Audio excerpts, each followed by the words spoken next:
네, 반갑습니다. 논술 전문가 김법선입니다. 논술 천재 워크북 34강 강의 시작하도록 하겠습니다.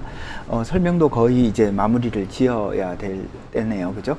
설명 문제를 여러분들 다양하게 풀어보시면 이 요약, 비교, 설명까지 마무리되잖아요. 나머지는 그것에 조금 적용, 변형에 불과하다라고 생각을 하시면 되겠습니다. 논술 많이 어렵지 않습니다. 학생들이 적극적으로 주체적으로 이렇게 해석을 하고 글을 쓰고 하려고 하지 않기 때문에 어려운 거지, 논술 그 자체가 사실 어려운 건 아니에요. 우리는 생각하는 걸 귀찮아하잖아요. 그죠? 귀찮기 때문에 어렵기 때문에 어려운 게 아니라는 뜻입니다. 세상에는요, 어려운 게 하나도 없어요. 차근차근 하다 보면 다 이해되고 정리정돈됩니다. 그러니까 조금 더 자신감을 가지시고 공부를 했으면 좋겠습니다. 자, 본격적으로 문제에 들어가서 설명을 하도록 하겠습니다. 자, 오늘 주로 이야기할 부분들은 도표나 그래프가 나온 문제네요. 자, 이 문제는 연대 기출 문제네요. 그죠? 연대 2011년 모의 같은데요. 자, 보겠습니다. 가의 실험 결과를 적용해서 연세대 문제가 조금 학생들에게 어렵게 느껴지는 가장 큰 이유가 이런 어떤 실험을 해요. 실험. 특히 이제 1970년대 이후로 어떤 실증주의, 특히 이제 발달하면서 사회과학에 있어서도 어떤 통계나 조사에 의한 것이 아니라 인간을 대상으로 어떤 실험을 했고, 그 실험을 통해서 인간이 가지고 있는 어떤 특징을 연구하려는 어떤 경향들이 70년대 후반, 80년대 초중반부터 이렇게 본격적으로 나타나기 시작하고, 그러한 경향이 자리를 잡은 게 거의 80년대 후반, 90년대 초반입니다. 그래서 인간을 대상으로 이렇게 실험을 한다라고 하는 것은 여러분들이 실험을 통해서 이렇게 인간을 대상으로 한 실험이 자주 나오는 대학 중에 대표적인 대학이 아주대입니다. 아주대 심리학과가 유명하잖아요. 그죠? 어찌됐건 인간을 대상으로 실험을 통해 한다라고 하는 건 뭐냐면, 실험을 통해서 인간의 어떤 본성, 본질, 혹은 속성을 알기 위해서다. 그래서 그러한 실험이 보이는 어떤 인간 고유한 어떤 인간이 가지고 있는 본질이 뭔가, 이런 것들을 정확히 여러분들이 어떤 개념화를 해야 됩니다. 그래서 논술 문제에서 제시문에 실험이 나온다. 이 실험을 통해서 보면 인간은 어떤 특징을 가지고 있다, 어떤 본성을 가지고 있다, 이런 것들이 정확히 제시되어야지만이 정리정돈을 할 수 있겠다. 가 실험을 적용하라고 했으니까 가 실험을 정리정돈을 해야 되고요. 나에 나타난 일본의 선택과 다에 나타난 을의 선택을 설명하라. 자, 일본은 어떤 선택을 했고, 을은 어떤 선택을 했는지를 여러분들은 명확하게 개념적인 언어로 제시를 해야 될 것 같습니다. 글자 분량은 천자네요. 그죠? 실험 결과를 정리정돈하는 거 하나. 그러면 실험 결과를 정리정돈한 걸 통해서 인간의 본질이나 속성이 툭 튀어나와야 돼요. 그 튀어나온 걸 가지고서 나에 나타난 적용하여니까 나의 일본의 선택은 가의 실험 결과의 어떤 부분과 일치하고, 다의 을은 어떤 결과와 일치한다 라는 어떤 것을 보여줘야 되고, 설명하라고 했으니까 일본의 선택은 어떤 특징이 있고, 일본이 이러한 선택을 한 이유나 원인은 무엇이고, 을이 이러한 선택을 한 이유나 원인은 무엇이다. 일본의 선택을 개념적으로 설명하거나, 자, 설명은 제가 이야기했잖아요. 개념적으로 설명, 실험 결과를 통해서 보면 일본의 선택은 이러이러한 개념으로 규정할 수 있다. 을의 선택은 이러이러한 개념으로 규정할 수 있다. 개념적 설명. 그죠? 그 다음에 일본이 이러이러한 선택을 한 이유나 원인을 가의 실험 결과를 적용해 보면 어떤 것 때문이라고 볼 수 있다. 어떤 인과적 설명. 일본의 선택의 의미는 가의 실험 결과를 통해서 보면 이러이러하게 그 의미를 규정할 수 있다. 알겠죠? 자, 여러분들이 설명하라, 분석하라고 할 때는 개념적 설명이거나 인과적 설명이거나 의미를 설명하는 이 세 가지 형태로 문장을 만들어 본다라고 생각을 하면 될 것 같습니다. 자, 그러면은 요 논제 분석은 대략 이렇게 하고 차근차근 가부터 보겠습니다. 가에는 어떤 실험이 나와 있는지 보도록 하죠. 다음 표는 사람들이 위험을 감수하는 정도가 상황에 따라 어떻게 달라지는지를 알아보기 위한 실험이다. 위험을 감수하는 정도. 그래서 총 200명의 피시험자를 무작위로 100명씩 나누어서 1, 2를 배정했다. 그래서 이렇게 도표나 그래프가 나오면 X축, Y축이 무엇을 의미하는지, 각각의 항목들이 어떤 걸 의미하는지 복습 한번 해볼까요? 옆에다 잠깐 씁시다. 이렇게 도표나 그래프가 나오면 어떻게 하라고요? 1번 XY축의 의미, 만약에 Z축이 있으면 Z축까지. 2번 수치의 차이가 어떤 의미를 가지는지.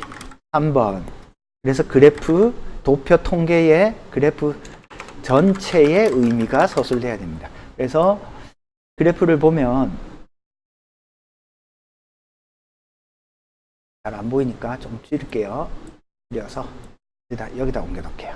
여기. 이렇게 옮겨 놓으면 되겠다. 자, 전체를 보면 상황 1과 상황 2가 있네요. 그죠? 그래서 상황 1, 상황 2. 그러면 X축에 해당되는 상황 1은 무엇이고 상황 2는 무엇이다가 나와야 됩니다. 알겠죠? 무슨 말인지. 자, 그 다음에 보겠습니다. 그래서 상황 1은 이익을 추구하는 것. 상황 1은 이익을 추구하는 것. 상황 2는 손실의 상황이다 라고 이야기를 하고 있네요. 서로 다른 두 방식 사이의 선택이다. 상황 1의 경우 선택 A의 기대 이익은 11,000원. 선택 A는 10%의 확률로 11만원. 그래서 뭘 얘기하고 있죠? 기대 이익을 이야기하고 있습니다. 기대 이익. 그죠?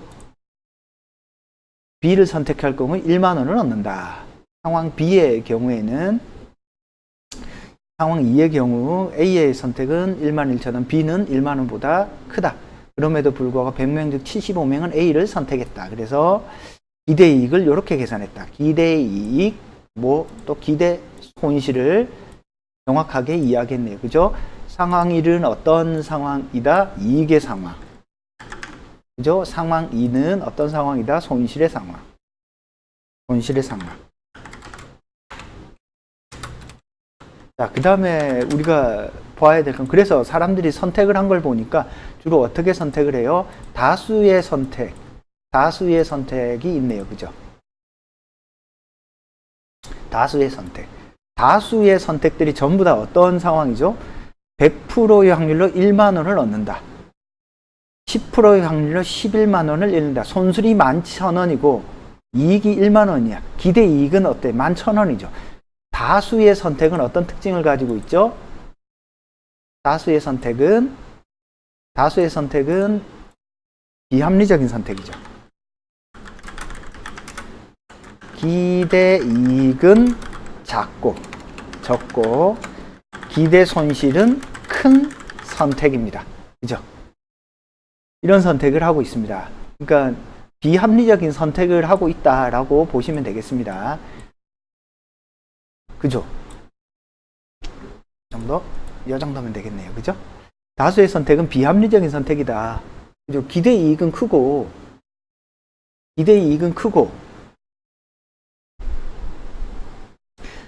그래서 요 선택의 상황을 보면, 이 그래프를 보면, 대부분의 사람들은 비합리적인 선택을 하는구나. 그러면 왜? 우리는 생각을 해봐야 될 거 아니야. 이 그래프를 통해서 인간의 어떤 속성, 앞에서도 이야기했듯이 어떤 그래프나 실험이 나오면 거기에는 인간의 어떤 행위의 본질이 들어있다라는 거예요. 그럼 왜 사람들이, 다수가 이런 비합리적인 선택을 하는가? 이익의 상황을 봅시다. 100%의 확률로 1만원을 얻는다. 100%의 확률로 1만원을 얻는다. 이 말은 무슨 뜻이에요? 10%의 확률로 11만원을 얻는다.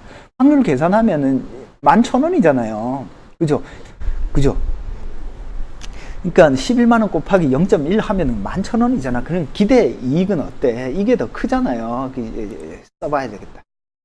그죠? 기대 이익은 어때? 이게 더 크잖아. 그렇지 않아요? 이게 더 크잖아. 그리고 기대 손실은 더 어떤 게 커요? 이게 더 손실이 크잖아요, 지금. 그죠? 그러니까 그러니까 이익은 이게 더 큰 거잖아. 대부분 사람들이 왜 그런가? 이익의 경우에는 어떤 특징을 가지고 있죠? 이익의 경우에는 사람들의 경향이, 이익의 경우에는 확실한 이익을 챙기죠. 이건 왜 그럴까? 왜 사람의 심리로 들어가 보세요. 그죠? 그냥 눈에 보이는 이익에 급급한 거야. 눈에 보이는 이익에 급급한 거죠. 이게 사람들의 기본적인 속성입니다. 그러니까 이익의 상황에서는 눈에 보이는 이익에 급급한 선택을 하는 것이 상황 1의 어떤 인간의 어떤 심리다라고 볼 수 있겠습니다. 그럼 손실의 상황에서는요? 손실의 상황에서는 어떻죠? 손실의 상황에서는 사람들이 100%의 확률로 1만 원을 잃는 게 아니라 10%의 확률로 11만 원을 잃는다. 10%의 확률은 90%는 하나도 잃지를 않잖아. 손실의 상황에서는 어떤 마인드가 있는 거죠? 조금이라도 손해를 보지 않으려는 어떤 심리가 반영되어 있다라는 겁니다. 그러니까 확실한 손실보다는 조금이라도 손해를 보지 않을 어떤 기회가 생길 수 있다면 어찌됐건 손해를 안 보려는 어떤 심리가 들어있다라는 거죠. 이 실험을 통해서, 가를 통해서 우리가 볼 수 있는 인간의 특징은 어떤 거죠? 이익에, 조그만 이익에는 민감하고, 그죠? 손해는 조금이라도 지지 않으려는 어떤 인간의 심리가 담겨 있습니다. 그래서 가를 정리하면은 인간은 어떤 특징을 가지고 있어요? 손익에 민감한, 손해와 이익에 민감한 어떤 선택을 한다. 특히 어떤 단기적이죠. 단기적 손익에 민감한 어떤 선택을 합니다. 하여튼 뭐 단기적은 빼도 되겠네요. 여기서 기간은 뭐 정확히 안 나와 있으니까. 어찌됐건 손익에 민감한, 조금 더 손해를 안 보려고 하고 조금 더 손실을 안 보려고 하는 어떤 심리가 들어 있습니다. 즉 확실한 이익은 챙기고 손해는 조금도 보지 않으려는 어떤 심리가 담겨 있는 것이 가 실험의 핵심입니다. 그죠? 그러면 이런 어떤 개념들을 정확히 정리해 놓고, 자, 그래서 전체의 의미는 손익에 민감한 선택을 한다라는 거, 수치의 차이는 다 지금 설명했죠. X축 이익의 상황, 손실의 상황. 그죠? 그래서 다수의 선택, 소수의 선택을 다 이야기를 했습니다. 자, 그럼 나를 한번 보겠습니다. 자, 나를 보시면 1941년에 일본이 미국 하와이에 있는 진주만을 기습 공격했다. 하와이에 있는 어떤 진주만을 기습 공격함으로써 태평양 전쟁이 발발했다. 진주만이 진주만 왜 공격했을까요? 그 필리핀으로 가는 길에 진주만이 이렇게 비행기가 와서 잠깐 정지해서 기름을 넣고 가는 거야. 한 번에 태평양을 어떻게 건너요? 그죠? 여기 이제 진주만을 기습 공격하면 어떤 일이 생기죠? 일본이 필리핀을 공격하더라도 미국이 한 번에 전쟁에 참여를 못하니까 이제 큰 문제가 안 생길 거야 라고 생각하고 진주만을 기습 공격을 한 겁니다. 이러한 일본의 결정에는 복잡한 배경이 깔려 있는데 1937년 중일전쟁을 도발한 일본은 중국의 주요 지역들을 장악하고 연합군대 보급로를 봉쇄하였다. 그래서 일본이 이렇게 보급로를 봉쇄한 가장 큰 이유가 뭐예요? 이렇게 중국이든 미국의 보급로를 봉쇄해야, 전쟁은 사람이 치르잖아요. 보급로를 봉쇄하면, 그죠? 전쟁 물자가 공급이 안 되면 전쟁은 무조건 지게 되어 있습니다. 그래서 중국에 진출하려는 어떤 미국, 유럽 열강대 군사원조를 증대시키는 일본에 대해 경제 제재 조치를 취하는 적극적인 대응책에 맞섰다. 한편 1940년 일본은 독일, 이탈리아 등과 삼국 동맹 관계를 수립하고 불가침 조약을 체결했다. 일본의 수뇌부는 1940년 가을 중국 총통과의 마지막 협상이 결렬된 이래 중국과의 전쟁만큼은 완전히 승리한 목표를 가지고 있었다. 일단 중국한테는 어찌됐건 이기자, 대동아 공영권을 만들어서 짱 먹자, 동아시아에서.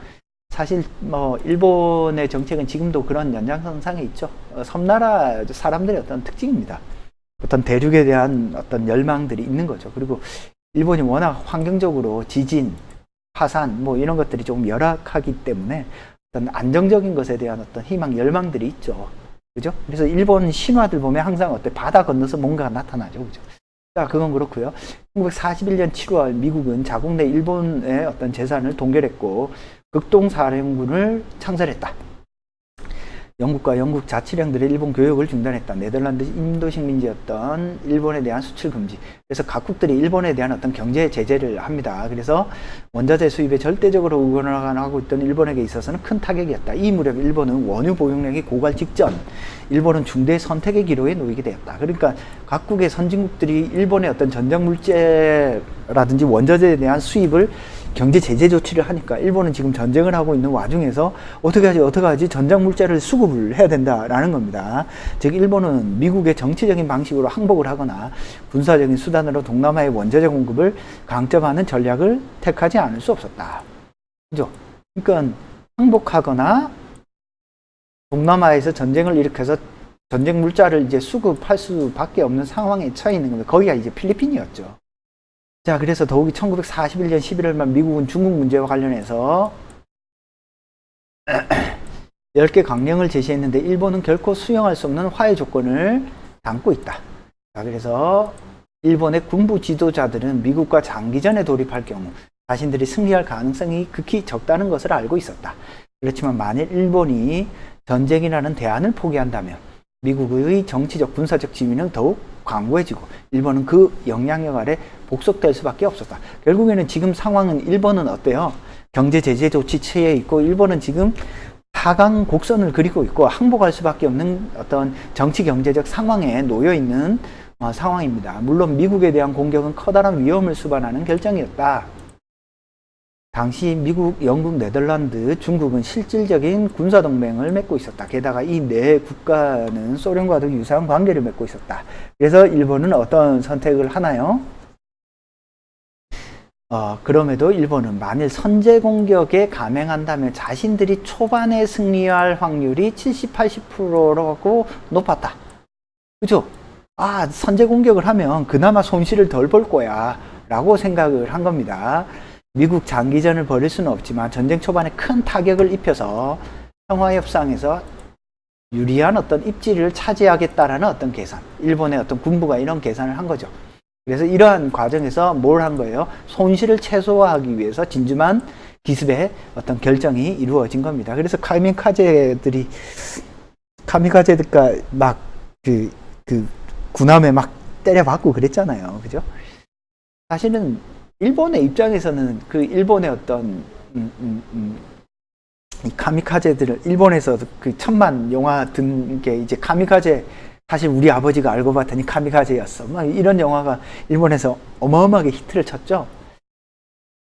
일본의 문제는 일본 국민들의 문제라기보다는 사실 군국주의의 문제죠. 사실 군국주의가 지탱하게 된 그 배경에는 일본 시민들의 어떤 지지나 이런 것들이 있겠지만 어찌됐건 일본 군국주의자들이 가지고 있는 어떤 색깔들이 문제가 조금 많은 겁니다.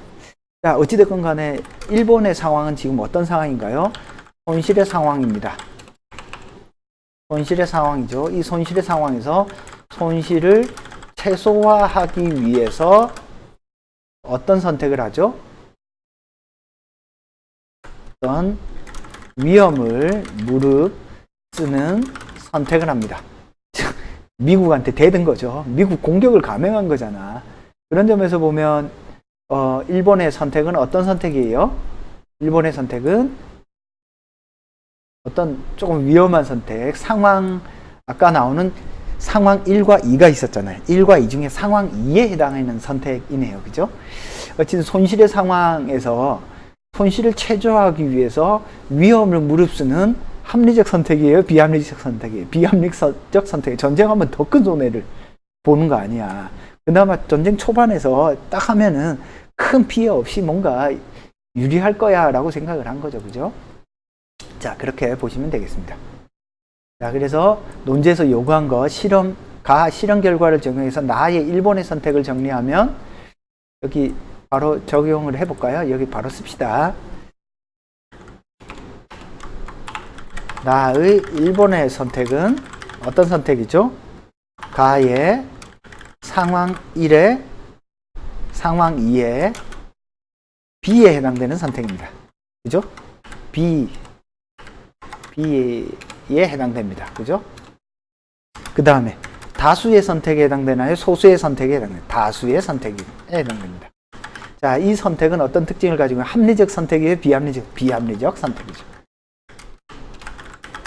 그죠?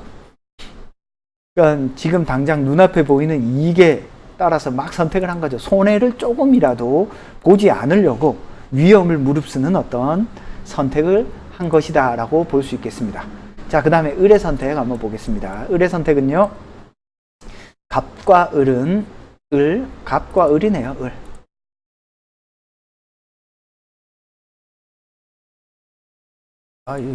너무 작게 그려놓네요. 그죠? 갑과 을은 산에서 야생약초를 캐어 팔아서 생활을 했습니다. 을은 으스 때문에 말했다. 자네는 약초를 어디서 캐야 되나? 그래서 사람들이 발길이 많이 낮고 가까운 산에는 희귀한 약초가 없다네. 나도 전에는 하루 종일 죽도록 힘을 들여 산을 뒤졌지만 귀한 약초를 못 캤다. 그래서 가까운 산을 훑는 일을 제쳐두고 다른 산에 발길이 닿지 않고 높고 깊숙한 산 속으로 들어갔다. 처음에는 산 속에 발을 들여놓았다. 그래서 갑은 어떤 사람이에요? 깊은 산 속에 들어가 가지고 뭔가 희귀한 버섯을 캡니다. 그러면서 큰 어떤 이익을 찾죠. 그렇지만 을은 어떤 사람인가요? 을은 빙그레 웃으며 말했다. 그만두게나. 나는 자네 말을 따르지 않겠다. 값비싼 약초를 캐지 못한 것은 사실이지만 그러나 나는 조금 더 불만스럽지 않다. 그래서 위험을 무릅쓰지 않고 나는 저녁 무렵에 빈 바구니로 내려오지 않고 희귀한 약초가 아니더라도 야생도라지나 당귀, 구절초 같은 평범한 약초들을 캐면서 안정적으로 이렇게 수익을 얻고 있다. 그래서 위험하게 벼랑을 타는 짓은 하기 싫다. 그러니까 그래서 안정적으로 어떤 수익을 얻는 모습이 나타나 있네요. 그러면 다의 을의 선택은 어떤 선택인가요? 다의 을의 선택은, 그죠? 가의 손실의 상황이에요? 이익의 상황이에요? 가의 어떤 이익의 상황이네요. 여기 손실의 상황이라는 걸 써놓읍시다. 가의 어떤 손실의 상황이고 상황 2의 B입니다. 그죠?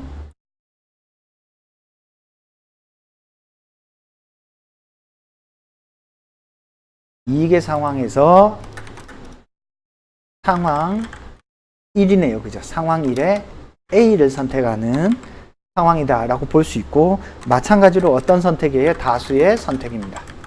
그죠? 둘 다 어떤 선택을 하나요? 뭔가 비합리적인 선택을 하네요. 그죠? 둘 다 비합리적인 선택을 합니다. 즉, 둘 다 하나는 단기적인 이익에 몰려서 큰 수익을 아예 빼버리고, 그죠? 하나는 조금이라도 손실 안 보려고 큰 전쟁을 치르죠. 손실 안 보려고 전쟁을 치면 더 많이 손해잖아. 국민들이 얼마나 많이 죽겠어요. 일본 국민들이. 그죠? 그런 맥락에서 본다면 가의 실험 결과가 보이는 것들을 이렇게 조금 인간의 본성이나 특징들을 잘 찾아내고, 그런 토대에서 다의 일본과 을의 선택은, 일본은 손실의 상황, 을은 이익의 상황. 둘 다 어때요? 비합리적인 선택을 하고 다수의 어떤 비합리적인 선택을 한다라는 걸 지적하면 적절한 설명이다라고 볼 수 있겠습니다. 자, 나와 다는 그래서 공통적으로 어떤 거예요? 인간의 어떤 비합리성을 보여주는 사례다라고 볼 수 있겠습니다. 자, 설명은 여기까지 하고요. 궁금한 것은 논법닷컴으로 질문 주시고 1661-5143으로 전화 주시면 제가 받습니다. 논술천재 워크북 34강 설명은 여기서 마치도록 하겠습니다. 감사합니다.